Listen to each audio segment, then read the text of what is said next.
하나님의 말씀은 에스겔 29장 12절부터 21절 말씀입니다. 말씀을 우리 함께 읽겠습니다. 내가 애굽 땅을 황폐한 나라들 같이 황폐하게 하며 애굽 성읍도 사막이 된 나라들의 성읍같이 40년 동안 황폐하게 하고 애굽 사람들은 각국 가운데로 흩으며 여러 민족 가운데로 헤치리라. 주 여호와께서 이같이 말씀하셨느니라. 40년 끝에 내가 만민 중에 흩은 애굽 사람을 다시 모아내되 애굽에 사로잡힌 자들을 돌이켜 바드로스 땅 곧 그 고국 땅으로 돌아가게 할 것이라. 그들이 거기에서 미약한 나라가 되되 나라 가운데에 지극히 미약한 나라가 되어 다시는 나라들 위에 스스로 높이지 못하리니 내가 그들을 감하여 다시는 나라들을 다스리지 못하게 할 것임이라. 그들이 다시는 이스라엘 족속의 의지가 되지 못할 것이요 이스라엘 족속은 돌이켜 그들을 바라보지 아니하므로 그 죄악이 기억되지 아니하리니 내가 여호와인 줄을 그들이 알리라 하셨다 하라.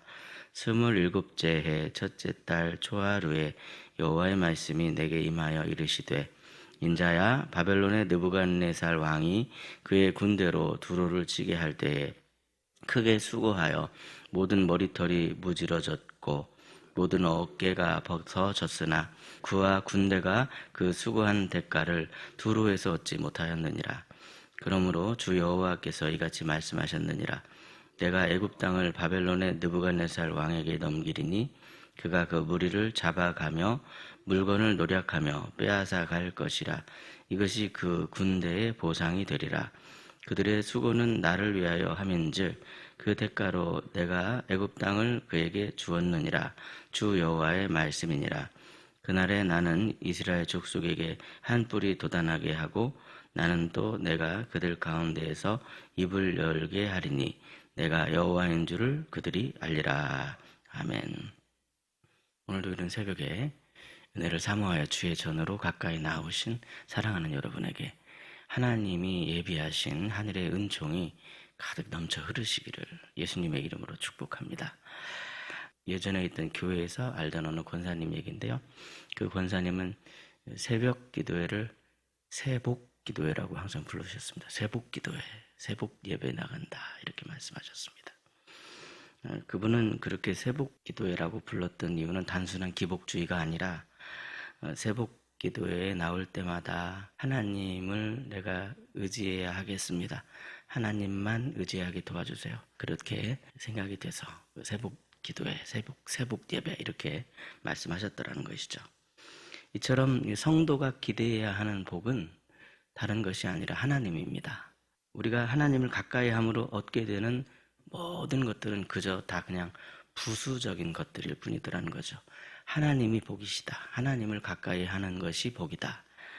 항상 참된 복이신 주님을 더욱 가까이 하심으로 말미암아 주님이 예비하신 그러한 복이 있고 그래서 하나님들을 항상 가까이 하는 그런 참된 복이 여러분에게 있으시기를 예수님의 이름으로 축복합니다. 오늘 본문의 말씀은요. 하나님께서 곁에서 이스라엘을 막 흔들어댔던 그 애굽을 하나님이 어떻게 다루시는지 당시에 이스라엘은 바벨론과 애굽 사이에서 막 흔들리던 그런 상황이었습니다.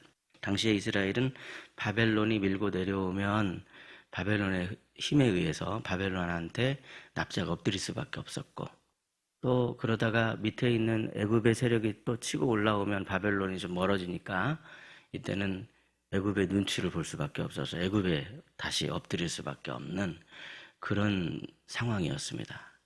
이렇게 흔들렸다가 저렇게 흔들렸다가 하는 그런 상황. 사실 바벨론이 쳐들어온 상황에서 이스라엘이 붙들어야 할 분은 하나님이십니다. 근데 그럼에도 이스라엘은 눈에 보이는 애굽을 자기들을 구원해줄 목자의 지팡이 같은 존재로 그들이 여겼더라는 것이죠. 그러나 이스라엘이 애굽을 의지하려 했던 마음은 오히려 하나님께로부터 그 이스라엘이 더 멀어지게 만드는 그런 것이었기 때문에 그것이 이스라엘에게는 참된 구원이 될 수가 없었습니다. 예, 하나님께서는 에스겔을 통해서 애굽을 의지하면 안 된다 이렇게 말씀하십니다. 먼저 하나님께서는 애굽을 왜 의지하면 안 되는가 그것을 말씀하시는데 본문 앞부분인 에스겔 29장 6절을 보면 하나님께서는 애굽을 갈대 지팡이다 그렇게 말씀하십니다. 애굽은 갈대 지팡이다. 겉보기엔 멀쩡한 지팡이처럼 보이지만 그게 너무 약해서 사람이 그걸 의지하려고 하면 약해서 그냥 자빠질 수밖에 없는 그런 지팡이가 갈대 지팡이 아니겠습니까? 오히려 의지하는 사람을 다치게 만드는 지팡이라는 겁니다. 그런데 여러분, 그것은 우리도 마찬가지입니다. 우리도 신앙생활 하다 보면요, 하나님께서 사랑하는 자녀들에게 허락하신 부수적인 것들이 많이 있습니다. 하나님께서 여러 가지 다양한 상황들을 우리에게 허락을 하시는데, 그런데 우리가 신앙생활 하다가 잘못하면 하나님을 놓치고 하나님이 우리에게 허락하신 부수적인 것들을 하나님보다 더 의지하고 하나님보다 더 좋아하게 되는 그런 경우들이 있더라는 거죠. 물론 이제 사람마다 그릇이 각각 다르기 때문에 어떤 사람에게는 이만큼 허락하고 어떤 사람에게는 이만큼 허락하고 그렇게 다 다르지만, 그런데 그렇다고 해도 하나님께서 우리에게 허락하신 것들이 아무리 크고 좋고 화려해 보일지라도 하나님보다 그걸 더 의지하려고 하면 안 되더라는 거죠. 우리는 착각하면 안 됩니다. 하나님께서 허락하신 그 부수적인 것들이 우리를 붙들어주고 우리를 구원해 주는 게 아닙니다. 우리를 구원해 주시는 분은 하나님이십니다. 그것들은 다 그냥 갈대 지팡이일 뿐이지 우리의 진짜 지팡이이신 분은 바로 우리를 이끌어 주시는 목자이신 하나님이시더라는 것이죠.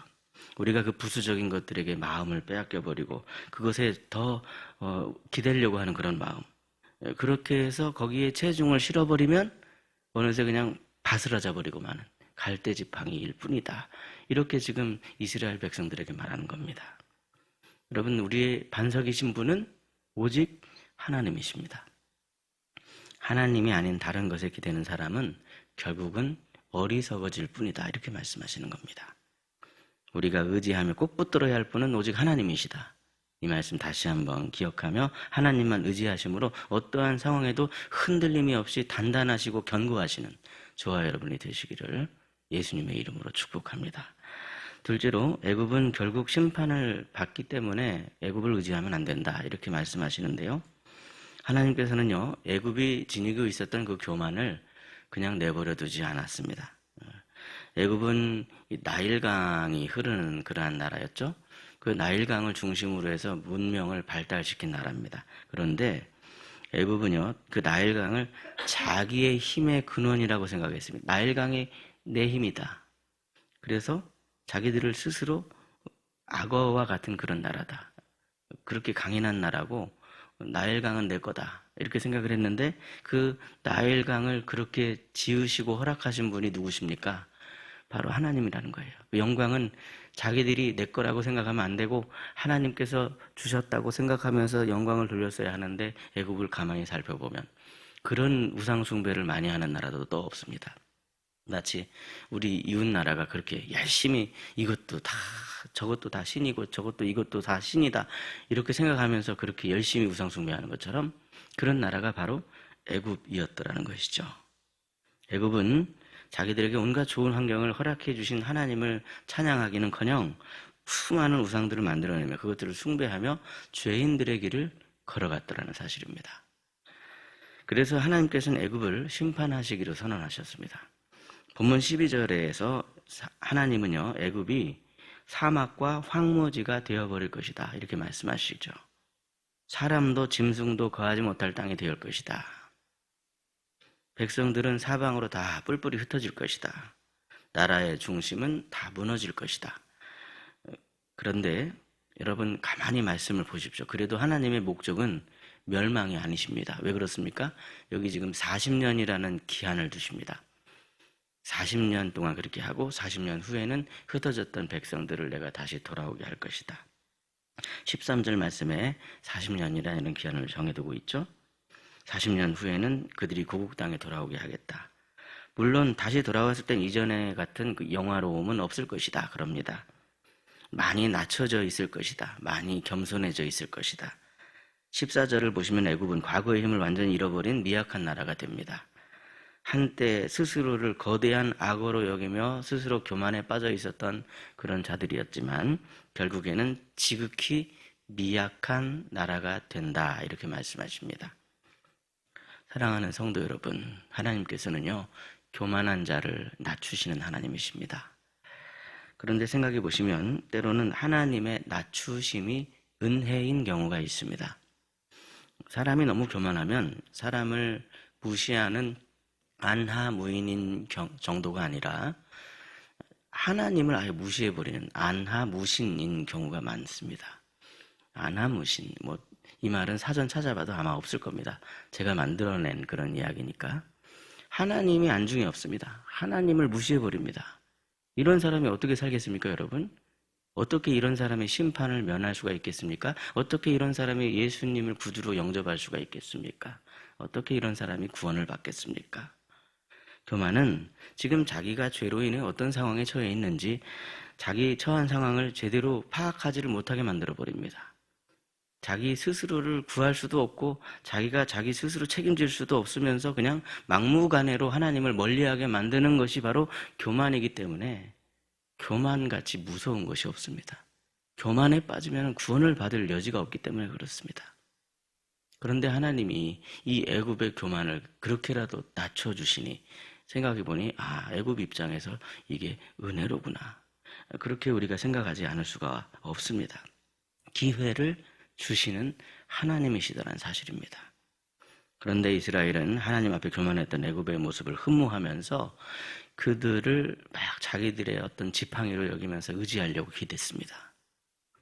사랑하는 여러분, 하나님 앞에서 교만했던 애굽은 이스라엘이 의지할 그런 나라, 이스라엘이 의지할 그런 지팡이, 그런 것이 아닙니다. 그런 것이기는커녕 오히려 하나님이 낮추셔야 할 낮추심의 대상이며 심판의 대상일 뿐이다라는 것을 우리에게 지금 말씀하고 있습니다. 오늘날에도 여전히 하나님을 무시한 채로 자기가 막 자기 하고 싶은 대로 다 하면서 그렇게 살아가는, 자유롭게 살아가는 사람들이 우리 주변에도 있을 수 있습니다, 여러분. 그런데 때로는 우리는 그런 사람들의 모습을 보면서 저 사람은 신앙생활이라는 것이 나는 좀 요즘 약간 힘든데 얽매이는 것 같은데 저 사람은 참 자유롭게 살아가는 것 같아서 자유로워 보이네. 이 정도까지 좀 생각하면 그래도 괜찮은데 거기서 혹시 그 삶을 부러워한다거나 그렇게 되면 순간 여기 마음 가운데 이 사탄이 훅 들어오는 겁니다. 선악과가 순간 훅 들어오는 것이죠. 어떻게 해야 되겠습니까, 여러분? 저 사람은 하나님을 몰라서 저러는 것일 뿐이다. 저 사람은 저렇게 하나님 앞에 낮추심이 없기 때문에 아예 구원의 여지가 없는데 그래도 저 사람이 하나님께서 그래서 저 사람을 낮추시면 구원의 여지가 있지. 이런 식으로 우리가 하나님의 눈으로 바라봐야지. 부럽다 이렇게 생각하는 것은 아니다라고 하나님께서 말씀하시더라는 것이죠. 여러분, 하나님께서 긍휼을 베푸셔야 불쌍한 영혼이 구원을 받을 수 있죠. 하나님께서 긍휼을 베푸시지 않으셔서 그 교만한 자를 낮추시지 않으면 그 사람은 구원을 받지도 못하는 그런 불쌍한 영혼일 뿐입니다. 그런 시각으로 우리가 사람들을 바라보며 영적으로 바라봐야 되더라는 거죠. 그 사실을 기억하며 더 겸손하게 우리 하나님을 의지하시는 저와 여러분 되시기를 예수님의 이름으로 축복합니다. 이제 마지막 결론으로 우리 본문 21절 말씀을 함께 읽겠습니다. 21절입니다. 시작. 그날에 나는 이스라엘 족속에게 한 뿔이 돋아나게 하고 나는 또 내가 그들 가운데에서 입을 열게 하리니 얘가 여호와인 줄을 그들이 알리라. 아멘. 성경에서 뿔은요, 하나님이 허락하신 힘, 하나님이 허락하신 권세, 권력, 능력 이런 것들을 의미하는 것이 뿔입니다. 사실이 그렇습니다, 여러분. 모든 권세는 다 누가 허락해야 가능하냐면 우리 하나님 아버지께서 허락해야 가능합니다. 그런데 특히 본문의 말씀은 당대에 에스겔에게 주신 이스라엘의 회복에 관한 그런 말씀이기도 하지만 동시에 이것은 하나님께서 친히 자신의 열심을 통해서 이루실 그리스도에 관한 언약의 말씀이기도 합니다. 사랑하는 여러분, 우리가 의지하며 의탁해야 될 분은 과연 누구십니까? 어떤 말을 뱉어놓고도 그 말도 지키지 못한 채 약속을 어길 수밖에 없는 연약한 사람을 의지해야 될 것인가? 아니면 여기 지금 말씀에 보니까 말씀을 하시는데 반드시 그 말씀을 끝까지 이루시는 언약의 하나님을 우리가 의지해야 될 것인가? 본문은 바로 그것을 말씀하고 있는 겁니다. 우리 하나님은 그리스도를 약속하셨고 하나님께서 약속하신 그 약속이 예수 그리스도를 통해서 우리에게 이루어졌습니다. 우리 하나님은 한번 말씀하신 약속을 반드시 지키시는 신실하신 언약의 하나님이십니다. 오늘 말씀은 바로 그것을 우리에게 말씀하고 있습니다. 너 과연 겉으로 보이는 화려한 그러한 교만한 것을 의지할래? 그것은 그냥 하나님이 다 허락한 부수적인 것일 뿐인데, 아니면 신실한 여호와 하나님을 의지할래? 둘 중에 어떤 것을 의지할래? 오늘 이 말씀 앞에 신실하신, 한 번 약속하신 것을 반드시 이루시는 사랑의 하나님, 그 하나님을 의지하시고, 그래서 이 흔들리는 세상 가운데 흔들림이 없는 삶을 살아가시는 저와 여러분이 되시기를 예수님의 이름으로 축복합니다. 기도하겠습니다. 우리의 영원한 반석이신 하나님, 에스겔의 말씀을 통해 왜 우리가 하나님만을 의지해야만 하는가를 깨우쳐 주시니 참으로 감사합니다.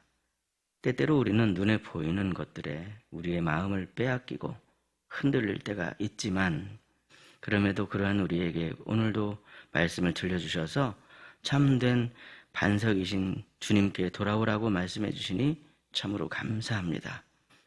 우리의 참된 반석이시오 우리의 선한 목자이신 주님을 늘 붙잡고 그 주님과 함께 믿음의 길을 걸어가는 저희들이 되게 하여 주시옵소서. 주님, 우리 안에 여전히 틈타려는 세상의 교만을 멀리할 수 있는 힘을 더해 주시고 하나님보다 더 앞세우려 했던 모든 것들을 주님 십자가 앞에 겸손하게 내려놓게 해 주옵소서. 갈대 지팡이처럼 부질없는 세상 것들을 하나님처럼 의지하려 하지 않게 해주시고 오직 주님만 바라보는 믿음의 눈을 열어 주시옵소서. 이스라엘을 끝까지 버리지 아니하시고 심판 가운데에서도 오히려 한 뿔을 일으키시겠다고 말씀하시는 사랑의 아버지 하나님, 오늘 우리에게도 그 회복의 은혜를 허락해 주옵소서. 주님을 가까이함이 가장 큰 복임을 잊지 않게 해주시고 날마다 새롭게 부어주시는 은혜로 살아가게 해 주옵소서. 우리의 삶을 주님께 맡깁니다. 주님이 인도하시는 길로 따르겠습니다. 유일하신 구원의 뿌리신 예수 그리스도를 더 깊이 의지하며 따라가는 저희들이 되게 해 주시옵소서. 그래서 우리 삶에 하나님의 은혜가 가득 넘치게 하시고 그 은혜가 강물처럼 흘러 넘치는 내가 축복의 통로가 될 수 있도록 나를 붙드시는 하나님을 내가 삶을 통해 나타낼 수 있도록 이 배에서 생수의 강이 흘러 넘치게 하시며 나를 통해 가정이 살고 자녀가 살고 나를 통해 이웃이 살고 내 주변에 있는 많은 사람들이 살아나게 되는 그러한 역사를 우리가 경험하며 간증하며 노래하며 하나님께 찬송하는 저희들의 삶이 되게 하여 주시옵소서. 몸과 마음이 연약합니다. 아버지 하나님의 은혜가 꼭 필요하오니 주님 은혜로 살게 하시고 주님이 회복시켜 주시는 능력이 우리 삶 가운데 임하여서 할렐루야, 항상 하나님과 함께 동행하는 하나님의 복된 자녀된 삶을 살아가게 하여 주시옵소서. 우리 구주 예수 그리스도의 이름으로 기도드리옵나이다. 아멘. 각자 기도하시겠습니다.